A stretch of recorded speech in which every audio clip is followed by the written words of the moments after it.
Šta radim? Vidio sam mravi tu da ulaze pa sam skinuo štok. Daj upali svjetlo pa mi budeš tu držao sam. Tu mi posvijetli. Znači, jel ti vidiš da ja tu niš ne vidim? Aj tu mi, gle. Ne tak. Zove si normalno. Kad treba tiktokat na tom mobitelu onda sve znaš, a kad treba posvijetiti, aj daj meni. Aj ti gledaj, ja ću svijetiti, ti gledaj. Kak ne vidim? Evo, gledaj bolje. Bolje gledaj. Jel ti znaš kak mravi izgledaju? Znači, ne možeš vjerati u novogradnji, a mravi. Ima to mrav? Šta je to? Etiketa?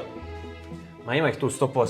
A kad ja pričam, nemojte ostavljati hranu svuda. Koji će se neko šta vi radite, ostavljate hranu svuda. Imaš 100 čaša neopranih u sobi. Znam da imaš. Čips jedeš, mrviš po svuda, kekse.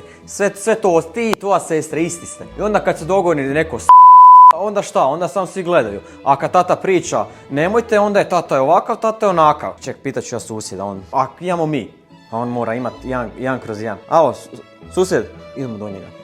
Pozdrav susjed, bog. Sad sam htio pitati, jeste možda primijetili mrave da imate u stanu? Nemate. Ma ne, nemamo ni mi mrave u stanu, nego ima moj kum, a on je isto živi na drugom katu u novogradnji, pa...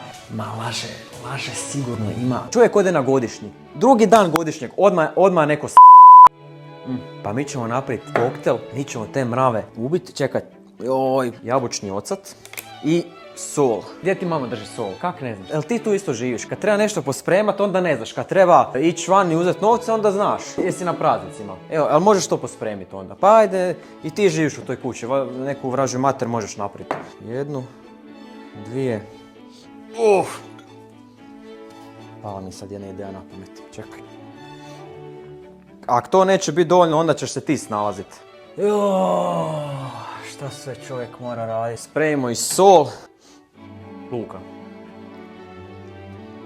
Luka, pa ovo je šećer. Napravio sam koktel sa šećerom, pa nisi mi mogao reći da sipam šećer. Pa ne možeš reći, pa da niš ne znaš, šta ćemo sad? Sad smo još veću glupost napravili. Šta to ima, šta to nosiš? Raide? Šta, kako se kaže? Raj. Ajde onda ti to fino sad našpise kad si toliko pametan. Aha. Ne tak, ne tak. Ne, nije dobro. Dobro, ajde daj meni, evo budem ja. Aha. To je to. A za šta je ovaj? A to je za svu gamad. Vidiš što mi treba. Sad ćemo mi to sve fino našpicat, pa nek oni lijepo idu tamo od kud su i došli, od susjeda.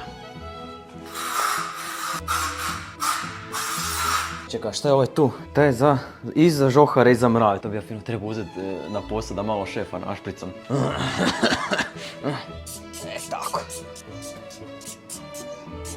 Tako. Zbogom gamadi.